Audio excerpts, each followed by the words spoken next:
Ini adalah Chang'an Nevo Q07. Ini adalah full size SUV dari Chang'an. Detailnya seperti apa, menarik seperti apa, datang nggak ya ke Indonesia? Kita cek terus di video ini.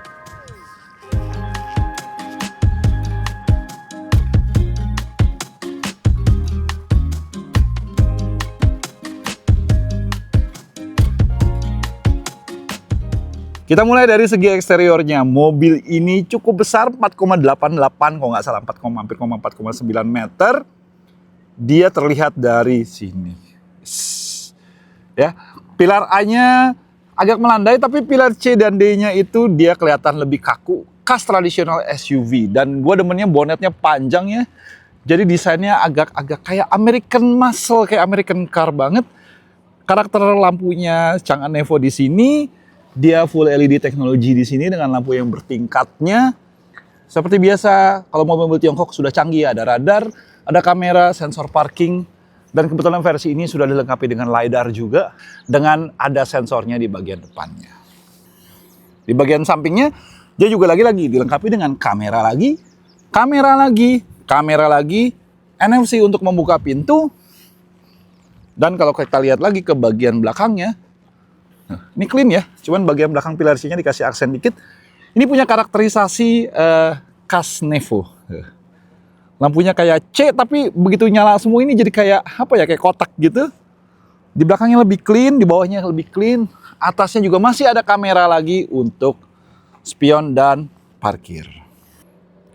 Kita lihat interiornya, dan gue demennya dari mobil-mobil Chang'an adalah mereka semua pilarless. Jadi pintunya tidak punya pilar sama sekali. Wow, ini dia kayak oren-oren bata ya. Ini soft touch semuanya di sini. Enak banget dipegangnya.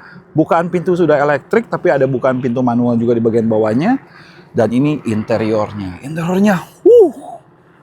Gile. Mewah banget. Setirnya karakterisasinya Nevo nih, logonya Nevo di sini. Dia udah ada driver monitoring system di sini dan tidak punya instrumen panel di bagian depannya. Jadi dia lebih clean ya. Tapi otomatis itu semua digantikan dengan HUD yang segede-gede gaban di sini dan langsung kelihatan dari samping sini.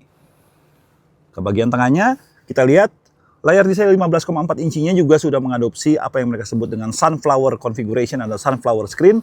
Jadi layarnya ini bisa digeser ke arah pengemudi, ke tengah atau ke arah penumpang untuk memudahkan akses. Bagian ke tengahnya tentu saja ada wireless charging, 50 watt, cup holder.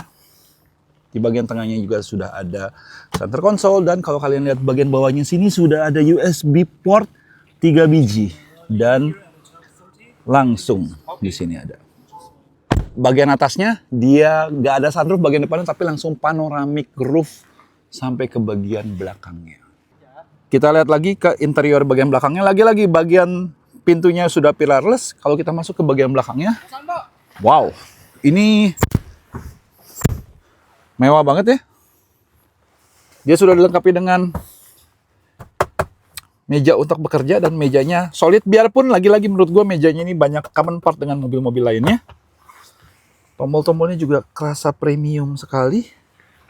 Di bagian sininya ada kisi-kisi AC, ada USB-C 1 doang di sini, dan di sini bisa ditarik.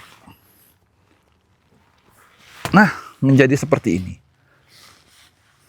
Lucunya lagi, mobil ini biarpun panjang ya, tapi dia datang dengan konfigurasi 5-seater. Lagi-lagi, karena di China mereka tidak punya anak yang banyak, jadi 5-seater itu cukup.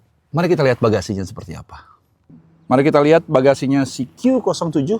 Bukannya di sini, tentu saja sudah elektrik. Wow, bagasinya gede banget ya.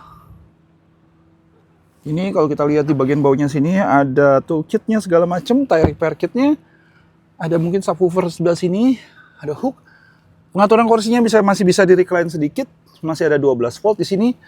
Dan kalau ada wacana ini dijadikan 7-seater, menurut gua masih masuk akal. Mungkin kursinya sedikit dimajuin, di sini kasih kayak bangku simple. Tapi mungkin orang yang duduk di bagian belakang ini kalau jadiin 7-seater dia nggak terlalu tinggi-tinggi banget ya. Mungkin maksimum 160-165 cm saja.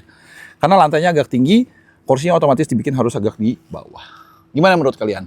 Pantas nggak dijadiin 7-seater atau biarin aja jadi 5-seater aja? Komen ya.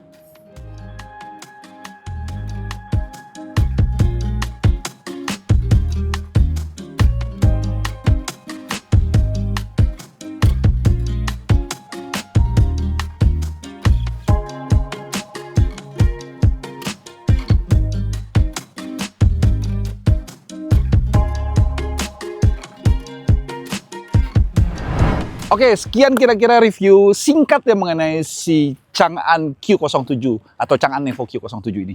Gimana menurut kalian? Kalau menurut gua, ini mobil punya potensi karena dia secara dimensi dia gede, dia kelihatan kayak American SUV, dalamnya juga mewah, beberapa fitur-fitur canggih seperti biasa sudah disematkan di mobil-mobil Tiongkok seperti ini.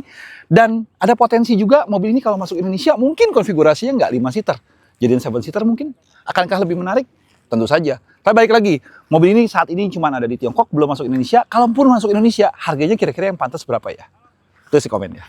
Oke, thank you udah nonton. Kalau kalian suka video ini, klik like, subscribe, saran, dan tekan tombol lonceng untuk tahu video-video terbaru dari Autonet Mix. Audi sign off dari Chang'an. Audi sign off dari Chongqing. Bye-bye.